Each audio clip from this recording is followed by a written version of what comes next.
দেখো এত শরীরটা খারাপ, জ্বর, সকাল থেকে রান্না বান্না কিছু করিনি। কালকের ভাত ছিল সেগুলো গরম করে দিয়েছি, মেয়ে আর বাবা খেয়েছে। আর এই যে চিচিঙ্গা আলু ভাজা করছে, এইটুকু রয়েছে। তার বাবা বলছে এইটুকু বাদিয়ে রেখেছো কেন, এটা আমার গোগল ফেলেছে কোথায়, তাই পেয়েছে। বাবা আমার সঙ্গে আর কি করছে।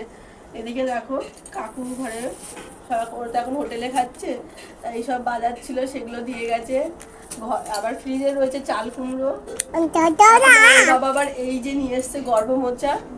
আমি এখন কি করবো, আর পাবদা মাছ এনেছে। 2 রকম ভাবে রান্না করতে হবে, ছেলের জন্য আর বড় মার জন্য। কারণ আমার বড় মা এখন বাচ্চা, আর আমাদের জন্য করতে হবে।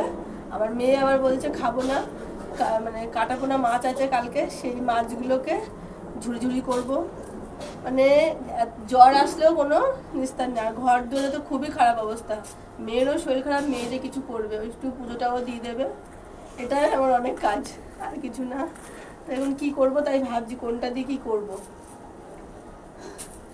সবজি কেটে সব গুছিয়ে নিচ্ছি। তারপরে এই যে বললাম মাছগুলো ছিল আগের দিনে, সেই মাছগুলো একটু বেছে নিচ্ছি কাটাটা, তাতে আর কি ভালো হবে, খেতে ভালোও লাগবে, কাটা বাঁধবে না মুখে। আর এই দেখো পেঁয়াজ, রসুন, কালিজিরা সব তেলে সোমবার দিয়ে দিয়েছি। তোমরাও এরকম একটা করে খেতে পারো, জ্বরের মুখে ভালো লাগবে। সে যদি তোমাদের কাঁচা মাছ রান্না হয় সেটাও দিয়েও করতে পারবে, ভালোই হবে। যেহেতু আমার রান্না হয়ে গেছিলো তাই আমি এইভাবে করলাম। তো যাই হোক, খেতে কিন্তু খুবই টেস্টি হয়েছে, এই প্রথম করলাম। আর আমার মেয়ে যেহেতু মাছ খেতে ভালোবাসে না, তার জন্য আর কি এইভাবে করে দিলাম, মেয়ে কিন্তু ভালো খেয়েছে। তো এই দেখো এইগুলো আমি সব দিয়ে পেঁয়াজ টেয়াজ যেরকম আর কি লোটে মাছ রান্না করা হয় ঠিক এইভাবেই রান্নাটা করেছি। তো এই দেখো আর বড় মাছ জন্য রান্না করেছি, আর ওদিকে আমাদের জন্য রান্না হয়ে গেছে। এই যে বড় মার জন্য খাবারটা বেড়ে দেবো, ওর বাবা নিয়ে যাবে।